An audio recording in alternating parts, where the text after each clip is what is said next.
भारत के लिए और विश्व के अनेक देशों के लिए, हमारी अनेक पीढ़ियों के लिए उपनिवेशवाद, कॉलोनियलिज्म, उपनिवेशवाद की बेड़ियों में जकड़े हुए जीना एक मजबूरी थी। भारत की आजादी के समय से पूरे विश्व में एक पोस्ट कॉलोनियल कालखंड की शुरुआत हुई। अनेकों देश आजाद हुए। आज पूरे विश्व में कोई भी ऐसा देश नहीं है जो प्रकट रूप से किसी अन्य देश के उपनिवेश के रूप में एग्जिस्ट करता है। लेकिन इसका मतलब यह नहीं है कि उपनिवेशवादी मानसिकता, कॉलोनियल माइंडसेट समाप्त हो गया है। हम देख रहे हैं कि हम मानसिकता अनेक विकृतियों को जन्म दे रही है। इसका सबसे स्पष्ट उदाहरण हमें विकासशील देशों की विकास यात्राओं में आ रही बाधाओं में दिखाई देता है। जिन साधनों से, जिन मार्गों पर चलते हुए विकसित विश्व आज के मुकाम पर पहुंचा है, आज वही साधन, वही मार्ग विकासशील देशों के लिए बंद करने के लिए प्रयास किए जाते हैं।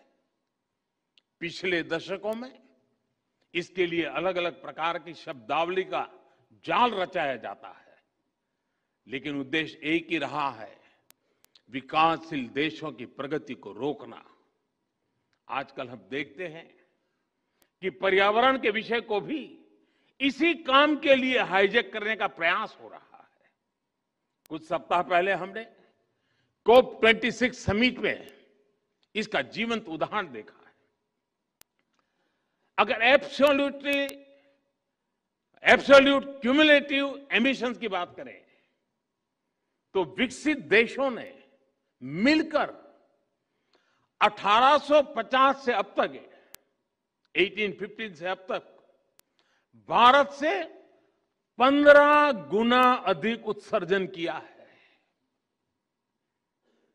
अगर हम पर कैपिटा बेसिस की बात करें तो भी विकसित देशों ने भारत के मुकाबले 15 गुना अधिक उत्सर्जन किया है।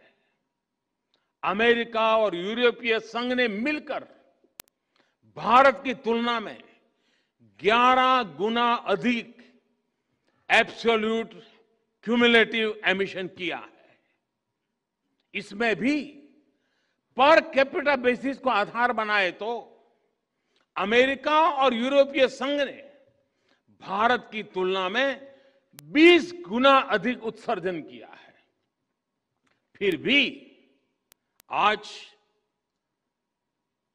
और हमें गर्व है, भारत जिसकी सभ्यता और संस्कृति में ही प्रकृति के साथ जीने की प्रवृत्ति है, जहां पत्थरों में, पेड़ों में, प्रकृति के कण कण में, जहां पौधे में भी परमात्मा देखा जाता है, उसका स्वरूप देखा जाता है, जहां धरती को मां के रूप में पूजा जाता है, उस भारत को पर्यावरण संरक्षण के उपदेश सुनाए जाते हैं।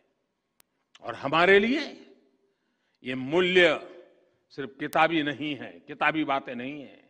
आज भारत में लायन, टाइगर, डॉल्फिन आदि की संख्या और अनेक प्रकार की बायोडायवर्सिटी के मानकों में लगातार सुधार हो रहा है। भारत में वन क्षेत्र बढ़ रहा है। भारत में डिग्रेडेड लैंड का सुधार हो रहा है। गाड़ियों के ईंधन के मानकों को हमने स्वेच्छा से बढ़ाया है। हर प्रकार की रिन्यूएबल एनर्जी, उस क्षेत्र में हम विश्व के अग्रणी देशों में हैं। और पेरिस समझौते के लक्ष्यों को समय से पहले प्राप्त करने की ओर अग्रसर अगर कोई है तो एकमात्र हिंदुस्तान है। G20 देशों के समूह में अच्छे से अच्छा काम करने वाला कोई देश है, दुनिया ने माना है, वो हिंदुस्तान है। और फिर भी ऐसे भारत पर पर्यावरण के नाम पर भांति भांति के दबाव बनाए जाते हैं। यह सब उपनिवेशवाद मानसिकता का ही परिणाम है। लेकिन दुर्भाग्य यह है कि हमारे देश में भी ऐसी ही मानसिकता के चलते अपने ही देश के विकास में रोड़े अटकाए जाते हैं, कभी फ्रीडम ऑफ एक्सप्रेशन के नाम पर तो कभी किसी और चीज का सहारा लेकर। हमारे देश की परिस्थितियां, हमारे युवाओं की आकांक्षाएं, सपनों को बिना जाने समझे बहुत सी बार दूसरे देशों के बेंचमार्क पर भारत को तोड़ने का प्रयास होता है और इसकी आड़ में विकास के रास्ते बंद करने की कोशिश होती है। इसका नुकसान ये जो करते हैं ऐसे लोगों को भुगतना नहीं पड़ता है। इसका नुकसान भुगतना पड़ता है उस मां को जिसका बच्चा बिजली प्लांट स्थापित न होने के कारण पढ़ नहीं पाता।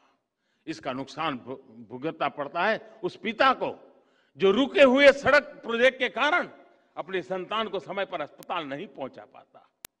इसका नुकसान भुगतना पड़ता है उस मध्यम वर्गीय परिवार को जिसके लिए आधुनिक जीवन की सुविधाएं पर्यावरण के नाम पर उसकी आमदनी से बाहर पहुंचा दी गई।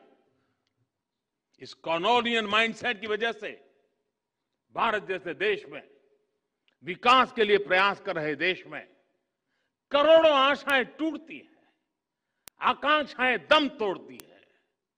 आजादी के आंदोलन में जो संकल्प शक्ति पैदा हुई उसे और अधिक मजबूत करने में ये कॉलोनियल माइंडसेट बहुत बड़ी बाधा है। हमें इसे दूर करना ही होगा और इसके लिए हमारी सबसे बड़ी शक्ति, हमारा सबसे बड़ा प्रेरणा स्रोत हमारा संविधान ही है। Presenting V News app available on Google Play and App Store. Download it now.